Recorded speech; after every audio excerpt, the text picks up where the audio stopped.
Okay, in today's episode, I want us to talk about politics a bit.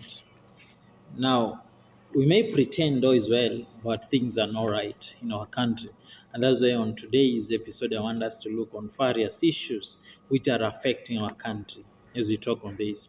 It is true, we are living in hard economic times in our country today. We have the 2023 financial bill, which was passed the other day by our parliament. It was ascended by the president before Okiya Omtata filed a petition on it on the High Court. The High Court stopped its implementation despite the fact that EPRA has started or has increased the taxes from 8 to 16, despite the order from High Court not to increase the taxes. We also have other issues in the finance bill which are being implemented against the court order that it should not be implemented at a time like this. Now, the common mwananchi in one way or the other is having problems in putting a meal in the table and because of the cost of living which is high. Now, because of this, the opposition, which is being led by Right Honorable Raila Amolo Odinga, has started the weekly demonstrations. It was there last week on Friday. There was a demonstration where some people were killed. This week, starting from yesterday to Friday, tomorrow, we have 3-day demonstrations against the cost of living. Now, I don't want to take sides. I'm not taking sides. I'm not supporting Kenya Kwanza as a government or supporting the opposition. But I want us to reason together of what is happening. What's happening. And today I want to focus on the police brutality which we are seeing in MAANDAMANOs which are being held by the opposition. Now, we have witnessed police using more power to counter the people who are in Mandamano, who are opposing the government, and who are raising their voices against the raise cost of living in our country. Now, I'm not saying that police should not do their work. They should do their work, but in the right way. I have friends who are in uniform. I also have relatives in uniform. But I'm against what some policemen are doing in these demonstrations. They are using excessive power to counter people who are protesting. Some are even unarmed, but the police are using excessive power to counter these uh, protesters. For example, let's look at this video of Julius Kamau. Now, Julius Kamau is not the first time he's demonstrating.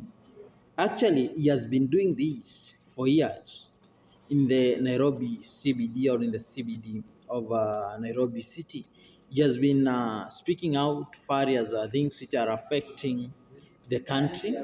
He has talked about colonization, which is happening after even more than 50 years since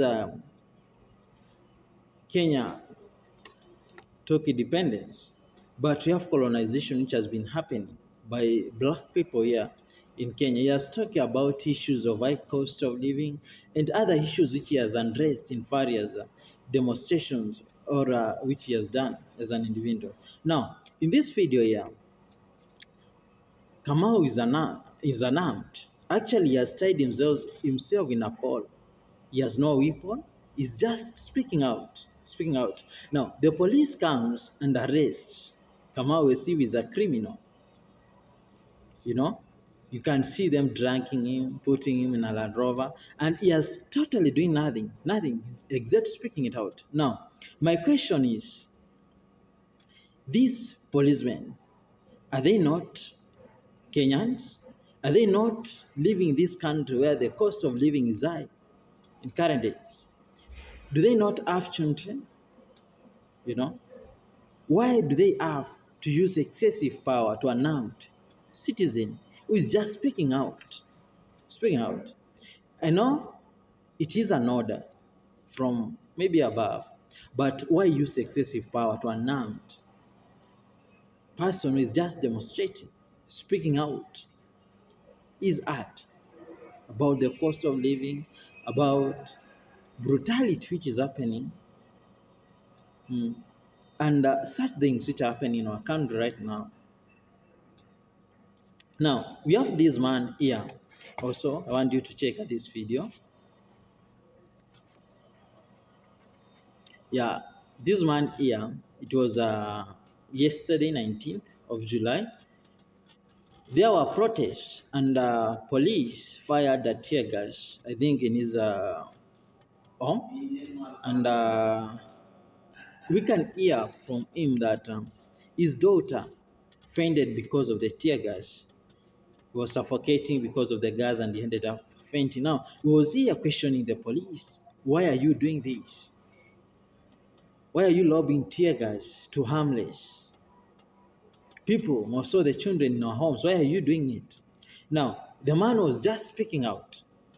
He was speaking out. But now, a police here who was impersonating a journalist comes and grabs the man. You can hear them, what they are saying is they take the man to their lord there. The man is unarmed. He's just speaking out, asking questions, which I think even if it were me, I would ask this type of questions to them. Because why do they have to do that? But what are you seeing here? The man is being arrested as if he's a criminal. Reason for arrest?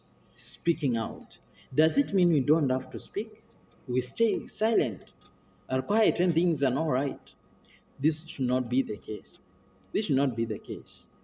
First, this policeman who is impersonating journalists puts the lives of journalists in danger, because now how will the protesters believe that the ones who are covering the protest are journalists or they are just policemen?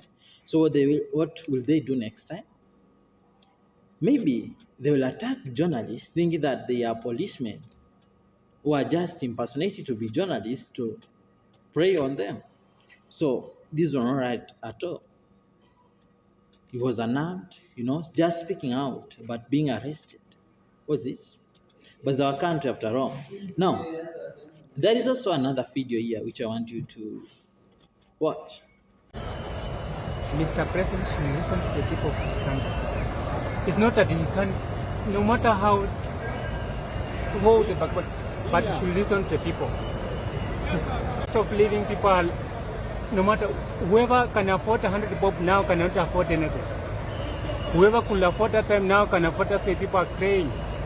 So the only way, what way? Let Mr. President and people, the voice of the country, let the cost of living, and listen also to the people.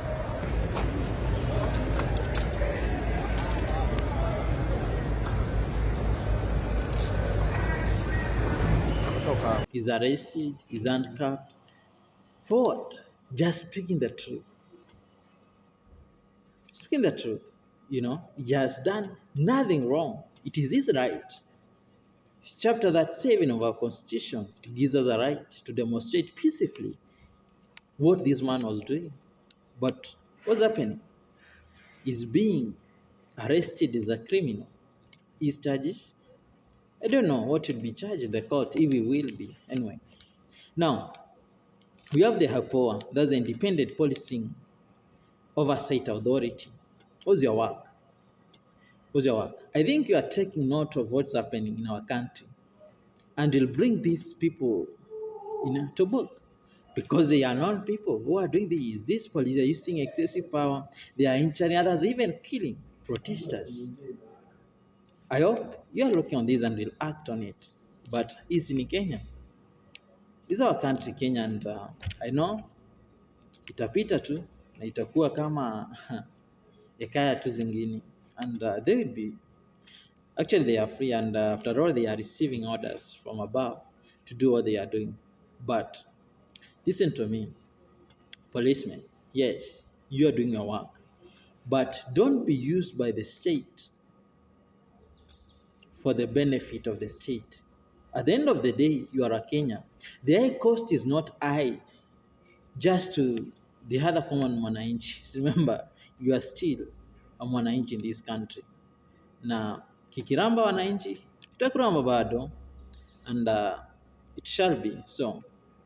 As you perform your duties, police, do it as a father, do it as a citizen of this country, and think, why are they doing this? And to protesters, I don't want to cover you up. Also, as you protest, do it peacefully, Carry out what you are carrying peacefully. Don't destroy property, either private, public. Don't do that. Do your demonstrations. And by speaking out, I think your voice can be heard without destroying any property, or doing such kinds which will interfere with security of other people. Otherwise, this is our country, and there is life after today. So let's be peaceful. Some years back, in 1994, when there was genocide in Rwanda, they just woke up just like another day. But do you know what happened? A lot happened in that country. We cannot even speak of it. Let us not drag our country there. Let's live peacefully, because this is our country.